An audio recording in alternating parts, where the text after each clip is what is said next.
On this episode of The Collective, we are traveling to the 77th largest city in the United States, Orlando, Florida. Also known as the theme park capital of the world, its attractions draw more than 51 million tourists a year. By day, Orlando is a growing metropolitan city, but by night, it is a party hub for the restless. On our search for small businesses, we came across a group of people who call themselves pedicabbers. At night, when the streets are closed to motorized vehicles downtown, these guys take over. I'm Luke McHenry. I'm from Orlando, Florida. After high school, I went and joined the Marine Corps. Out of the Marine Corps, I moved to Tampa, moved back to Orlando 2004. I studied graphic design and interactive media out in Tampa and became a graphic designer for about 10 years, working in various ad agencies, sign shops, creative departments in companies, big corporations. Found myself laid off with a newborn baby and a mortgage and answered an ad on Craigslist to pedicab downtown Orlando. And the rest is history still being written.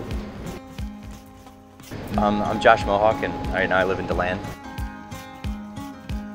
Been married for almost 11 years now. Got 3 kids, 7, 5, and 2. I moved to Florida like in 2005 and started in the real estate industry, and then that tanked, so bounced around from job to job after that. Yeah, I got into pedicabbing because I knew Luke through a mutual friend of ours. So, and you know, we hit it off pretty good. We were pretty good friends, so started coming down here. I mean, this is kind of like my fun job, so get to hang out with Luke all day. My name's Gary Nicholson. I'm from the Finger Lakes up in New York, a little town just south of Rochester. One night I was just riding my bike through downtown and the garage door was opened up and they had pedicabs in the garage, and a week later I was riding a pedicab in downtown Orlando. I mean, kids and adults are completely different in the reasons that they want to ride on a pedicab. Adults are, you know, a lot of them are just don't want to walk, so or they can't walk at certain times of the night. And kids, like, you know, they see the cab and they see it as a ride, so like they're usually pestering their parents to be able to jump on or whatever. So it's kind of cool, like, you know, you make the kids' night, and you get to, you know, see families out having fun, doing things together, which is cool. Luke and Carrie, along with 5 other pedicab owners, park their unique vehicles in a special space downtown to await the next passengers as they strive to make pedicabbing a popular part of the downtown experience. But where I see the potential, like for me, for personal growth and business growth would be with marketing and advertising. We're out there mingling with the city. We're at big events. Our signs act very much like billboards, and people walk by them and they see them, and they're a great reinforcement when they see a pedicab or 2 zoom by or cross paths with each other that have, you know, the Performing Arts Center on it, Orlando City Soccer on it. Because most people don't need a pedicab ride. I mean, some do, but most don't need. They want one.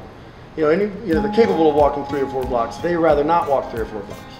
So, you know, that tells me that they're emotionally connecting to us, and you know, that's the whole thing with branding and marketing. You want people to form an emotional connection with your brand. So, I mean, where I see it going is working. I would like to be more communal, work with more of the city, and definitely make some money working with the bigger organizations here, the Performing Arts Center, Orlando City Soccer, the Magic. But definitely, like, spearheading into that, we're part of the fabric, and you know, people listen to us and we can communicate to them. But because we're not really that much a part of the fabric of the community, pedicabbers don't speak with one voice. There's 10, 12 different owners, but none of them will get together and agree on anything, except here in this shop. It's one of the things that's happened, is that it's not just one owner in here, it's 5. We've come to be able to agree on a few things so that we can share a place together, right? I've always wanted to raise the bar of pedicabbing and bring it to the awareness of the people that no, we're not, you know, we have something to offer. You know, we earn our money here locally, we spend our money here locally. You know, we are part of this community, you know. These are individual guys riding out here, they're big personalities, you know, but it's a job. I work 40 hours a week on top of this, a daytime job, doing financial planning now. Very much a people person, so I like actually interacting with the crowd and everything, and you meet some like really really funny people out, and especially at 2 o'clock in the morning when they're stumbling out of the bars and getting into your cabs and stuff. It's the only drawback to this job is that it does take away like time in the evenings and everything, but you know, it opens up a lot of opportunities for me because with my family, because you know, I get to be downtown, I get to kind of be part of the scene downtown, and I get to bring them down on the, you know, the nights that I'm not working or during the day and stuff. Like we'll bring them down on a Sunday whenever there's no cabs out, and we'll hook up a pedicab and we'll ride them from here to the park, and we'll spend the day at the park or something like that. So, you know, it's kind of, they actually, like my oldest wants to be a pedicab driver when she grows up. Well, the future's always uncertain, but Orlando's growing. You got the soccer stadium coming, we got Sunrail opening up, we got the bike share programs involved, we got the Performing Arts Center happening, the Magic will bounce back. You know, downtown Orlando's growing exponentially, and they're popping up sky rises all over the place. They're trying to bring commuters in here to work, and so the future's totally uncertain, but what I like to see of it is you know, Orlando embracing bicycles, you know, not only as part of the green transportation, but just part of the culture, part of the community. Begun as a small business venture, these pedicabbers have made a large and lasting contribution to nightlife in downtown Orlando. If you too have begun a small business, tell us about it by visiting our website, thecollective.com, and join us again for The Collective.